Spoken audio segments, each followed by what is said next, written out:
भारत माता की, भारत माता की, भारत माता की। सबसे पहले यहाँ बुलाने के लिए, आप सब लोगों के बीच में लाने के लिए आदरणीय सांसद जी प्रदीप वर्मा जी को मैं धन्यवाद देता हूँ, आभार व्यक्त करता हूँ कि मुझे आपने इस पवित्र भूमि पे बुलाया। मैं पुनर्जन्म में विश्वास करता हूँ, प्रारब्ध को मानता हूँ, सनातन धर्म को मानता हूँ। मेरा मानना है कि हमारा और आपका कोई पूर्व जन्म का रिश्ता था। हम मिलते बहुत कम हैं, लेकिन फ्रीक्वेंसी हमारी आपकी बहुत अच्छी मैच होती है। मंच पर उपस्थित vice chancellor Jagannathan sir, Shri Gopal Pathak साहब, श्रीवास्तव जी, हमारी बहन कोमल गुप्ता जी, सामने उपस्थित जितनी हमारी गुरु माताएं हैं, सबको प्रणाम करता हूँ। जो हमसे छोटे हैं, जो हमसे जितने बड़े हैं, सबको प्रणाम करता हूँ। जो हमसे छोटे हैं उनको स्नेह भेंट करता हूँ। पहले मैं इंजीनियर था। इंजीनियरिंग के बाद एलमल वेस्पा में गया, एक स्कूटर बनती थी कानपुर में। फिर हीरो ग्रुप में गया गुड़गांव, फिर मारुति में गया। तब मारुति गवर्नमेंट की कंपनी हुआ करती थी, अब मारुति सुजुकी हो गई। पहले उसका नाम मारुति उद्योग लिमिटेड था, मिनिस्ट्री ऑफ इंडस्ट्री के अंतर्गत थी। वहाँ हमने जापानियों के साथ बहुत कुछ सीखा, और जापानियों के साथ काम करते करते इतना सीखा कि इंजीनियरिंग छोड़ दिया और वकालत की तरफ आ गया। हमने जापानियों से एक बहुत छोटी सी चीज़ ये सीखी कि जापान में हर समस्या में 5 बार वाई लगाते हैं। उसको कहते हैं why analysis, 5W analysis, root cause analysis. Japan में किसी भी समस्या का सतही समाधान नहीं होता कि सड़क टूट गई तो ठीक है गड्ढा भर दो, ऐसा नहीं होता। किसी ने आत्महत्या कर लिया तो ठीक है उसका पोस्टमार्टम करके बात खत्म, ऐसे नहीं होता वहाँ। किसी ने आत्महत्या किया तो थाने के इंस्पेक्टर को एक सीट भरनी पड़ेगी, उसमें 5 बार उसको वाई लगा के लिखना पड़ेगा उसने आत्महत्या क्यों की। आर्थिक समस्या थी, सामाजिक समस्या थी, किसी ने अपमानित किया, घरेलू समस्या थी, घरेलू कलह थी, जो भी थी वो क्यों थी। और जापान में 5वीं बार वाई लगाने के बाद जो उत्तर मिलता उसके ऊपर काम होता है। चोरी किया, लूट किया, झपटमारी किया, 5 बार वाई लगाएंगे। सड़क टूट गई, रोड एक्सीडेंट हुआ, हमारे यहाँ रोड एक्सीडेंट हुआ, पंचनामा करके सीखे पोस्टमार्टम करके उसको खत्म, कहानी खत्म। बहुत हुआ तो जिससे किसी ने रोड टक्कर मारी उसको कुछ सजा हो जाएगी। सड़क में गड्ढे के बाद, रोड एक्सीडेंट के बाद कुछ भी नहीं होता। वहाँ सड़क में गड्ढे के बाद 5 बार वाई लगाया जाता है, और हत्या हुई, व्यक्ति खत्म हुआ तो फिर ये देखा जाता है सड़क किसने बनाया था। फिर उस पर सर्वे होता है, पानी लगा क्यों, क्या बगल में नाली नहीं बनी थी क्या? अच्छा नाली बनी थी, फिर सड़क क्यों टूटी? 6 महीने पहले तो बनी थी, मटेरियल खराब था। मटेरियल क्यों खराब था? बोले जी वो कमीशन ज़्यादा हो गया। कमीशन क्यों हुआ? जिसने कमीशन लिया उसका क्या हुआ? पकड़ा गया कि नहीं पकड़ा गया? सजा हुई कि नहीं हुई? इसलिए जापान में रोड एक्सीडेंट नहीं होता। अगर हम राम राज्य की बात करें, जिसका वर्णन रामचरितमानस के उत्तरकांड में है, सब नर करहीं परस्पर प्रीति, चलहीं स्वधर्म निरश्रुत नीति, अल्प मृत्यु नहीं कौनो पीरा, सब सुंदर सब बिरु शरीरा, नहीं दरिद्र कोई दुखी न हीना, नहीं कोई अबुध न लक्षण हीना। पूरा राम राज्य का वर्णन है। मुझे लगता है आज अगर दुनिया में राम राज्य का सबसे अच्छा देश है तो वो जापान है। अब सवाल यही है, भगवान श्री राम ने जन्म यहाँ लिया, भारत भगवान श्री राम की जन्मभूमि, भारत भगवान श्री राम की कर्मभूमि, यहां राम राज्य क्यों नहीं है और जापान में राम राज्य क्यों है? 24 तीर्थंकर की जन्मभूमि कर्मभूमि भारत, 10 सिख गुरुओं की जन्मभूमि कर्मभूमि भारत, भगवान बुद्ध की जन्मभूमि कर्मभूमि भारत, भगवान कृष्ण की जन्मभूमि कर्मभूमि भारत, सारे देवी देवता की जन्मभूमि कर्मभूमि भारत। तो ये रामराज्य यहां क्यों नहीं है? रामराज्य जापान में क्यों है? रामराज्य सिंगापुर में क्यों है?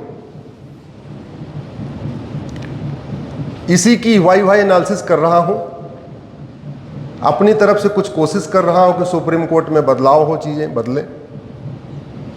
कोशिश कर रहा हूं कि हमारे यहां जो चल रहा है और दुनिया में क्या चल रहा है उसको कंपेयर करने की कोशिश कर रहा हूं। इसीलिए हमारे देश में पहले आईपीसी चलती थी, अब नई बीएनएस आ गई। अमेरिका में ये फेडरल पिनल कोड चलता है और भारत की जनसंख्या अमेरिका की जनसंख्या की 5 गुनी है। भारत में अमेरिका से 5 गुना क्राइम है और भारत की बीएनएस इतनी पतली सी है, इतनी छोटी सी है, और अमेरिका का फेडरल पिनल कोड इससे लगभग 1.5 गुना है और इतना मोटा।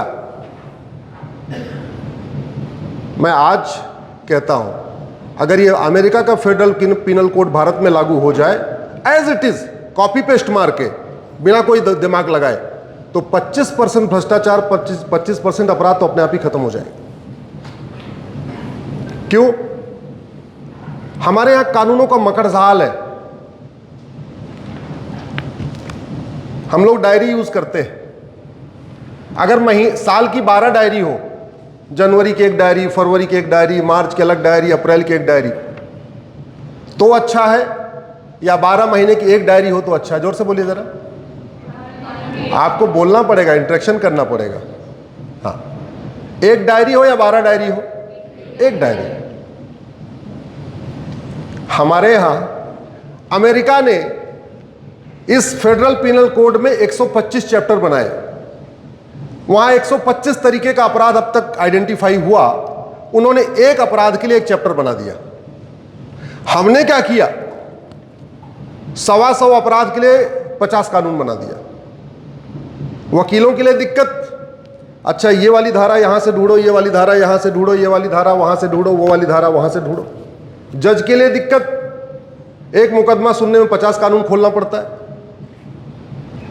थानेदार के लिए, इंस्पेक्टर के लिए दिक्कत, कभी ये किताब खोले, कभी वो किताब खोले, नाम सबका अलग अलग, ये डोमेस्टिक वायलेंस एक्ट, ये फलाने act, prevention of corruption act, ये मनी लॉन्ड्रिंग एक्ट, ये ब्लैक मनी एक्ट, ये फलाने, नाम भी तो याद करना पड़ेगा। अमेरिका वालों को नाम ही नहीं याद करना है, चैप्टर याद रखना है। नाम तो एक ही है, फेडरल पिनल कोड। चैप्टर 1 घूसखोरी, चैप्टर 2 जमाखोरी, चैप्टर 3 मिलावटखोरी, चैप्टर 4 कालाबाजारी, चैप्टर 5 नशा तस्करी, चैप्टर 6 मानव तस्करी, एक चैप्टर ह्यूमन काला धन, एक चैप्टर हवाला, एक चैप्टर साइबर फ्रॉड, एक चैप्टर बैंक फ्रॉड, एक चैप्टर मैरीटाइम फ्रॉड, एक चैप्टर जासूसी, एक चैप्टर गद्दारी। क्या याद करना है? चैप्टर। आसान क्या है? इसको याद करना है, इसको याद करना, इसको याद करना। तो मेरा मानना है भारत में रामराज्य इसलिए नहीं है कि हम भगवान श्री राम की पूजा तो करते हैं, लेकिन हमने भगवान श्री राम का सिस्टम लागू नहीं किया। राम राज्य में क्या व्यवस्था थी, वो व्यवस्था हमने नहीं लागू किया। राम राज्य में जो व्यवस्था थी वो सिंगापुर जापान ने लागू कर लिया, चीन ने लागू कर लिया। भगवान श्री राम कहते हैं भय बिन होय न प्रीत। दुनिया के वो देश उठा लीजिए जहां भय बिन होय न प्रीत सिद्धांत के अनुसार नियम कानून चल रहा है, जस्टिस सिस्टम चल रहा है, वहां शांति है, समृद्धि है, खुशहाली है, ना कोई जासूसी है, ना कोई गद्दारी है। भगवान कृष्ण कहते हैं सठे साठ्यम समाचरित। जिन देशों ने भगवान श्री कृष्ण का सठे साठ्यम समाचरित सिद्धांत अपनाया, वहां शांति है, समृद्धि है, खुशहाली है। हमारे पूर्वज कहते थे लोहा लोहे को काटता है। जिन देशों ने सिद्धांत को अपनाया वहां शांति है, समृद्धि है, खुशहाली है। और जिन देशों ने झूठे मानवाधिकार की दुहाई देके फर्जी ह्यूमन राइट के नाम पे काम किया, वहां बदहाली है, अराजकता है, आतंकवाद है, अलगाववाद है, कट्टरवाद है, जिहाद है, मजहबी उन्माद है, धर्मांतरण है, घुसपैठ है, बलात्कार है, अपहरण है, नशा तस्करी है, मानव तस्करी है, हथियारों का कारोबार है, सब कुछ हो रहा है। हमारी यंग जनरेशन सर नशे में डूबती चली जा रही है। ऐसा कोई कॉलेज यूनिवर्सिटी नहीं है, भगवान करे नशा तस्करों की छाया आपके यूनिवर्सिटी पे ना पड़े, लेकिन ऐसा कोई भारत में नशा तस्करी कोई ऐसा कॉलेज नहीं है जहां पे नशा तस्करों का नेटवर्क पहुंच नहीं गया। सिंगापुर में नशा तस्करी जीरो है, 0.1 भी नहीं, 0। जो लोग 25 साल पहले सिंगापुर गए होंगे, आप में से नहीं होंगे लेकिन ये वीडियो बहुत लोग सुने होंगे इसलिए मैं सबको संबोधित कर रहा हूं, उनको याद होगा सन 2000 के पहले तक सर सिंगापुर में जाने पे जैसे आप इमिग्रेशन वहां एंटर करोगे तो जो सर्टिफिकेट मिलता था, इमिग्रेशन सर्टिफिकेट, उसके पीछे लाल रंग की मुहर लगाई जाती थी और उसमें लिखा रहता था ड्रग मिलने पे देखते ही गोली मार दी जाएगी। क्या लिखा रहता था, जोर से बोलिए। ये चला लगभग 1995-96 तक चला। फिर थोड़ा बवाल हुआ, ऐसे कैसे हो सकता है, देखते गोली कैसे मार देंगे। ह्यूमन राइट वाले आगे आ गए, उन्होंने बोला अच्छा ठीक है, देखते गोली नहीं मारेंगे। अब वहां इस टाइम पे लिखा हुआ है नशा अगर ड्रग पकड़ा गया तो 6 महीने में फांसी दे दी जाएगी। और वहां पे ड्रग पकड़े जाने के बाद तारीख पे तारीख नहीं होती, गवाहों के बयान नहीं होते, कहां से खरीदा, कहां से आया, कैसे किया, अरे सब कुछ नहीं। जैसे ड्रग स्मगलर को पकड़ा वैसे ही ले जाके उसका narco polygraph brain mapping test किया, उसी से पूछ लिया तू कहां से लेके आया, कहां खरीदा और कहां बेचने वाला था, और सीधे उसकी वीडियो रिकॉर्डिंग किया, जज को दिखाया, जज ने फांसी का आदेश दे दिया, उसको फांसी उठा के दे दिया। अभी हुई है कुछ दिन पहले, आप लोग गूगल करिएगा, सिंगापुर 900 ग्राम गांजा फांसी। 900 ग्राम गांजा, 900 मतलब इतना जेब में आ जाएगा 900 ग्राम। एक भारत का व्यक्ति, आदत है यहां बेचने की, वहां भी पहुंच गया। यहां तो 9-9 कुंटल बेचते हैं, वो 900 ग्राम डाल के वहां पहुंच गया। एक कॉलेज के पास मिला, पुलिस ने उठाया, वजन किया, 900 ग्राम था, सीधे narco polygraph brain mapping test किया, जज साहब को बोला देखो जी गांजा बेच रहा था। जज साहब ने फांसी का ऑर्डर कर दिया, 6 महीने के अंदर फांसी हो गई। दोबारा कोई गांजा बेचने जाएगा क्या सिंगापुर में? जोर से बोलिए, जोर से बोलिए। यह है भगवान श्री राम का सिद्धांत, भय बिन होए न प्रीत। यह है भगवान कृष्ण का सिद्धांत, सठे साठ्यम समाचरे। और यह हमारे पूर्वजों का सिद्धांत है, लोहा लोहे को